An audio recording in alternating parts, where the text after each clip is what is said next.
عالمی بینک نے سندھ میں جاری منصوبوں کی پیش رفت پر اطمینان کا اظہار کرتے ہوئے سندھ میں سیلاب متاثرین کی فوری بحالی کے لیے 1.6 ارب ڈالرز کی منظوری دے دی ہے۔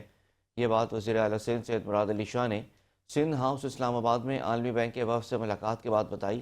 سندھ ہاؤس اسلام آباد میں وزیر اعلیٰ سندھ کی قیادت میں سندھ کابینہ کے اراکین نے ورلڈ بینک بورڈ کے ڈائریکٹر سے اہم ملاقات کی ہے۔ اجلاس میں عالمی بینک کے اشتراک سے سندھ میں جاری ترقیاتی منصوبوں پر تفصیلی بریفنگ دی گئی ہے۔ ورلڈ بینک کے وفد نے سندھ میں جاری منصوبوں پر حکومت سندھ کی کارکردگی پر اطمینان کا اظہار کرتے ہوئے مکمل تعاون کی یقین دہانی کرائی۔ سید مراد علی شاہ کا کہنا تھا کہ سندھ میں ورلڈ بینک کے تعاون سے اس وقت 13 منصوبوں پر کام تیزی سے جاری ہے۔ ان میں سے کچھ منصوبے رواں سال مکمل ہو جائیں گے، جبکہ سندھ میں ورلڈ بینک کے تعاون سے مزید 5 منصوبے بھی پائپ لائن میں ہیں۔